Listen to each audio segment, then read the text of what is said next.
மூலஸ்தானத்தை வணங்கினதுக்கு அப்புறம் கோவில்ல வேற எதையுமே வணங்கக்கூடாது. எல்லாரும் என்ன பண்றாங்கன்னா மூலஸ்தானத்தை வணங்கிட்டு நேரா நவகிரகத்தை போய் சுத்துறாங்க. எல்லா சித்தர் மகான்களும் சொல்றாங்க அப்படின்னு பார்த்தா ஒவ்வொரு மனிதனுடைய சூரிய நாடி அப்படின்றது வலது கை. அப்போ சூரிய நாடி மூலியமா தான் ஒவ்வொரு மனிதனும் பிறந்திருக்கான். அந்த சூரிய நாடி தான் அவனுடைய தந்தை நாடி. அதாகப்பட்டது மூக்குல சுவாசத்தை இழுக்காம சிரசுக்குள்ளேயே வாசிய ஒடுக்குனா கண்டிப்பா ஜோசியம் கணிக்க முடியும். அதே மாதிரி அவர் குறியும் சொல்ல முடியும். வணக்கம் நேயர்களே, இன்னைக்கு நம்ம கூட இணைஞ்சிருக்கிறது வாசியோகி ஆனந்தராஜா ஐயா. இன்னைக்கு நிறைய சுவாரஸ்யமான கேள்விகள் ஐயா கிட்ட கேட்க போறோம். வாங்க ஐயா கிட்ட கேட்டு பதில் தெரிஞ்சுக்கலாம். ஐயா வணக்கங்க ஐயா. ஐயா வணக்கம் ஐயா. ஐயா இப்போ நம்ம கோயில்ல நிறைய பேர் வழிபடுறாங்க ஐயா. ஆனா கோயில்ல எந்த மெத்தட்ல ப்ராப்பரா பண்ணணும் வழிபடணும்ன்றது நிறைய பேருக்கு தெரியலங்க ஐயா. ஃபர்ஸ்ட் போய் எந்த தெய்வத்தை கும்பிடணும், முதல்ல மரத்தை தொட்டு கும்பிடணுமா இல்ல மூலவரை போய் கும்பிடணுமா அப்படின்ற டவுட் எல்லாருக்குமே இருக்குங்க ஐயா. இந்த கோயில் வழிபாட்டு முறைய கரெக்டா எப்படிங்க ஐயா செய்யறது, அதை பத்தி கொஞ்சம் சொல்லுங்க ஐயா. கோவிலுக்கு எல்லாரும் போறாங்க, எடுத்த உடனே கோயிலுக்கு போறதுதான் வேலை. ஆனா கோவிலுக்கு ஃபர்ஸ்ட் எப்படி வடிவமைச்சிருக்கு அப்படின்றதுக்கு நிறைய பேருக்கு தெரியறது இல்லை. சித்தர் மகான்கள் எப்படி கோவிலா வடிவமைச்சிருக்காங்க அப்படின்னு பார்த்தா கோவில்ல எப்பயுமே பாசிட்டிவ் எனர்ஜி அதிகமா இருக்கிற மாதிரி சித்தர் மகான்கள் வடிவமைச்சிருக்காங்க. இது நல்லா தெரிஞ்சுக்கோங்க.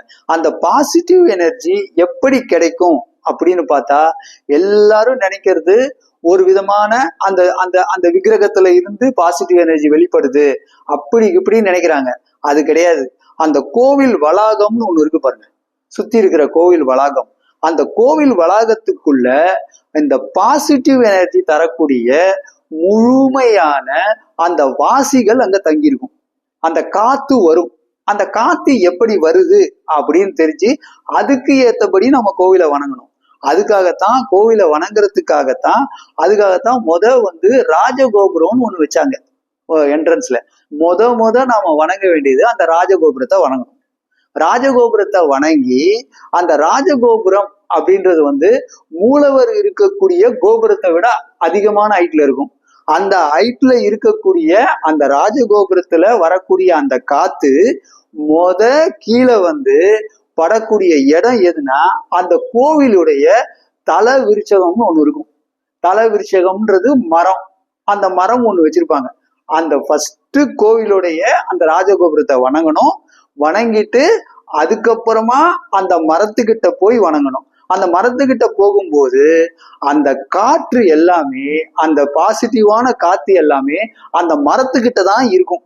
அந்த மரத்துக்கிட்ட போய் மரத்தை வணங்கும் போது அது ஃபுல் அண்ட் ஃபுல் அந்த பாசிட்டிவ் எனர்ஜியை நமக்குள்ள செயல்படுத்தும்.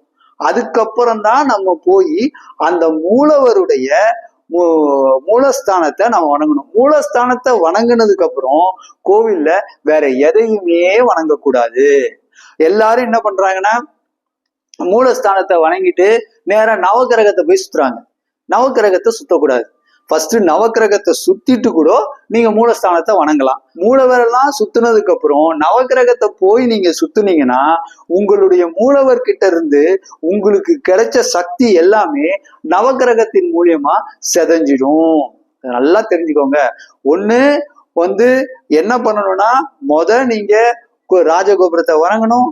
அதுக்கப்புறமா நீங்க தல விருஷகத்தை வணங்கணும். அதுக்கப்புறமா நீங்க என்ன பண்ணணும்னா இந்த நவகிரகத்தை கூட சுத்தலாம். நவகிரகத்தை சுத்திட்டு கூட நீங்க மூலவரை வணங்கலாம். மூலவரை வணங்கினதுக்கு அப்புறம் கண்டிப்பா நீங்க நவகிரகத்தை சுத்தவே கூடாது. மூலவரை வணங்கினதுக்கு அப்புறம் கண்டிப்பா நீங்க கோவில்ல இருந்து வெளியில வந்துடலாம். அதுக்கப்புறம் மூலவரை வணங்கிட்டு நீங்க அங்க கோவில்ல கொஞ்ச நேரம் உக்காந்துட்டு அதுக்கப்புறம் வெளியில வரலாம். இப்படிதான் கோவிலை வணங்கணும்னு சொல்லி எல்லா சித்தர் மகான்களும் வழிமுறை செஞ்சிருக்காங்க. இதை நல்லா தெரிஞ்சுக்கோங்க. இப்படி வணங்கினா மட்டும்தான் நீங்க கோவிலுக்கு போன முழு புண்ணியத்தையும் அடைய முடியும். ஐயா, நம்ம இந்திய கலாச்சாரத்துல வலது கையில கொடுக்கறது இடது கையில தெரியக்கூடாது அப்படின்ற மாதிரி சொல்லுவாங்க. இதுக்கு என்ன காரணங்க ஐயா? அதை பத்தி கொஞ்சம் விளக்குங்க ஐயா. எல்லாரும் சொல்லுவாங்க எதை கொடுத்தாலும் நீ வலது கையில கொடு அப்படின்னு சொல்லுவாங்க. அதுல என்னன்னா ஏன் வலது கையவே சொல்றாங்க அப்படின்னு பார்த்தா ஒரு சிலருக்கு பாத்தீங்கன்னா இடது கை பழக்கம் இருக்கும். ஒரு சிலருக்கு வலது கை பழக்கம் இருக்கும். அப்படி இருக்கும்போது எப்படி ஐயா நீங்க இடது கையில கொடுக்கலாமா அப்படின்னு கேட்பாங்க. அதெல்லாம் கிடையவே கிடையாது. ஏன் வலது கையில கொடுங்க அப்படின்னு சொல்லி எல்லா சித்தர் மகான்களும் சொல்றாங்க அப்படின்னு பார்த்தா, ஒவ்வொரு மனிதனுடைய சூரிய நாடி அப்படின்றது வலது கை. அப்போ சூரிய நாடி மூலியமா தான் ஒவ்வொரு மனிதனும் பிறந்திருக்கான். அந்த சூரிய நாடி தான் அவனுடைய தந்தை நாடி. தந்தை இல்லாமல் ஒரு மனிதன் பிறக்க முடியாது. அப்போ தந்தையுடைய நாடியும் சூரிய நாடிதான், அந்த தந்தையுடைய குலதெய்வமும் சூரிய நாடிதான். அப்படி இருக்கும்போது அதனாலதான் எல்லாரையுமே வலது கையில கொடுங்க அப்படின்னு சொல்றாங்க. சூரியன் எப்பயுமே கொடுத்துதான் பழக்கம், வாங்கி பழக்கம் இல்ல. அப்போ சந்திர நாடி அப்படின்றது சந்திரன் எப்பயுமே ஒளிய வாங்கிறது. அதனால சந்திர நாடி அப்படின்றது இடது கை. அதனால இடது கையில கொடுத்தீங்கன்னா நீங்க வாங்க வேண்டிய நிலைமை வரும். அதனால வலது கையில கொடுத்தீங்கன்னா நீங்க வாங்க வேண்டிய நிலைமை வராது, எப்பொழுதுமே கொடுக்கிற நிலைமை இருக்கும். அப்படின்றதுனாலதான் எல்லாருமே வலது கையில கொடுக்கணும் அப்படின்னு சொல்லி நம்ம சித்தர் மகான்கள் மூலியமா வழி வழியா பின்பற்றப்பட்டதுதான் இந்த முறை. ஐயா ரொம்ப தெளிவான விளக்கம் கொடுத்தீங்க ஐயா. ஐயா இப்போ வாசியோக பயிற்சி செய்யறவங்க ஜோதிடம் துல்லியமா கணிக்க முடியுமா ஐயா? இப்போ குறியெல்லாம் சொல்றாங்க, அந்த மாதிரி நிலையை அவங்க அடைவாங்களா? ஒரு வாசியோகி ஃபர்ஸ்ட் ஜோதிடம் கணிக்க முடியுமா அப்படின்னா, கண்டிப்பா வாசியோகி சிரசுக்குள்ள வாசிய ஒடுக்குனா, அதாகப்பட்டது மூக்குல சுவாசத்தை இழுக்காம சிரசுக்குள்ளேயே வாசிய ஒடுக்குனா கண்டிப்பா ஜோசியம் கணிக்க முடியும். அதே மாதிரி அவர் குறியும் சொல்ல முடியும். இது ரெண்டுமே ரொம்ப ஈஸியான விஷயம். சிரசுக்குள்ள வாசி ஒடுங்கினா மட்டும்தான் அவரு வாசி மந்திரத்தையே தீட்சை பண்ண முடியும்னு அகத்திய மகான் நிறைய தடவை சொல்லியிருக்காரு. ஃபர்ஸ்ட் சிரசுக்குள்ள ஒடுங்கி ஒரு நிலை இருக்கு, அன்னப்பறவை நிலைன்னு ஒரு நிலை இருக்கு. அந்த நிலை எப்படி அப்படின்னு பார்த்தா, நீங்க வாசியோக பயிற்சியில நீங்க மூக்குல சுவாசத்தை இழுப்பீங்க. மூக்குல சுவாசத்தை இழுக்கும் போது உங்களுக்கு 12 அங்குல சுவாசமா இருக்கும். இந்த சுவாசம் சிரசுக்குள்ள போய் ஒடுங்கி அது 3 அங்குல சுவாசமா மாறணும். அந்த 3 அங்குல சுவாசமா மாறும்போது தேவர்கள் நிலைக்கு நீங்க போவீங்க. அப்ப தேவர்கள் நிலைக்கு போகும்போதுதான் நீங்க ஒவ்வொரு மனிதனுடைய ஜோசியத்தையும் கணிக்க முடியும். அதே மாதிரி அந்த நிலையில இருக்கும்போதுதான் நீங்க அடுத்தவருக்கு வாசி மந்திரத்தையும் தீட்சை பண்ண முடியும். அதே மாதிரி நீங்க யாரு எதை கேட்டாலும் குறியும் சொல்ல முடியும்.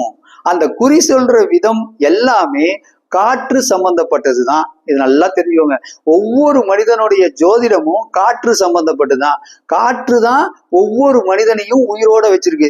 அந்த உயிரோட இருக்கிற காத்த நீங்க பார்க்கணும்னாலே உங்களுடைய வாசியான அந்த காத்து சிரசுக்குள்ள ஒடுங்கி 3 அங்குல சுவாசமா மாறி அது அன்னப்பறவை நிலையை அடைஞ்சதுக்கு அப்புறம் தான் நீங்க எல்லாருக்குமே ஜோசியமும் சொல்ல முடியும், குறியும் சொல்ல முடியும். சிரசுக்குள்ள வாசி ஒடுங்காம எந்த வாசியுமே எந்த வாசியோகியுமே கண்டிப்பா ஜோதிடம் சொல்லவும் முடியாது, அதே மாதிரி குறி சொல்லவும் முடியாது. ஐயா இப்போ உலகம் ஃபுல்லாமே பரவலா ஒரு விஷயம் ஒண்ணு பரவிட்டு இருக்குங்க ஐயா. அதாவது கருணை தான் கடவுள், அன்பே சிவம், காட் இஸ் லவ், இந்த மாதிரி சொல்லிட்டே இருக்காங்க. உண்மையிலே அதுதான் சத்தியமா ஐயா? அன்புதான் முக்கியம், அதே மாதிரி கருணை தான் முக்கியம். அதுக்கப்புறம் அடுத்தவங்களுக்கு சேவை செய்யணும், அதுக்கப்புறம் நிறைய பேருக்கு நல்ல காரியங்கள் செய்யணும், அன்னதானம் பண்ணணும். இதெல்லாம் பண்ணாதான் ஒருத்தன் இறைவனை அடைய முடியும் அப்படின்னு நினைச்சிட்டு இருக்காங்க. கண்டிப்பா இது எதுவுமே கிடையாது இறைவனை அடையறதுக்கு வழி. அன்பு, கருணை இதெல்லாம் தான் இறைவன் அப்படின்னா கண்டிப்பா இந்த பூமண்டலத்துல எந்த மனிதனும் ஆக்சிடென்ட்ல சாக மாட்டான். அதே மாதிரி எந்த மனிதனுக்கும் எந்த பிரச்சனையும் வராது. ஏன்னா அன்பு, கருணை இது மட்டும்தான் இறைவன் அப்படின்னு இருந்தா, அது மட்டுமே இறைவனா இருந்தா கண்டிப்பா கருணை காட்டுறவன் எவனும் சாக மாட்டான், அன்போட இருக்கிறவன் எவனும் சாக மாட்டான். அதனால இதெல்லாம் கிடையவே கிடையாது. நிறைய பேர் ரொம்ப கஷ்டப்படுறாங்க அவங்க பொருளாதாரத்தை மேம்படுத்துறதுக்காக. அவங்களுக்கு ஆன்மீக ரீதியா ஏதாவது சின்ன டிப்ஸ்? நான் நிறைய உழைக்கிறேன் ஐயா, எக்கச்சக்கமா உழைக்கிறேன் ஐயா. 24 மணி நேரத்துல நிறைய நேரம் உழைக்கிறேன் ஐயா. ஆனா என்னால மேல்நிலையே அடைய முடியலையா பொருளாதாரத்துல அப்படின்னு சொல்லுவாங்க. ஆனா பொருளாதாரத்துல மேல்நிலை அடையணும்னா ஒரு விதமான சீக்ரெட் இருக்கு. அது எப்படி அப்படின்னு பார்த்தா, சிவன் மந்திரம் அப்படின்னு சொன்னாலே எல்லாம் ஓம் நமச்சிவாய, நமச்சிவாயன்றாங்க, நமசிவாயன்னு சொல்றாங்க. இது உச்சரிப்பு முறை. சி வா அப்படின்னா சீனா நெருப்பு, வானா காற்று. அப்போ காற்று தான் கடைசியில வருது. சீனா நெருப்பு, நெருப்புக்கு அப்புறம் வரக்கூடிய காற்று. அப்போ காற்று தான் முழுமையடையுது. அப்போ காற்று முழுமையடையும் போது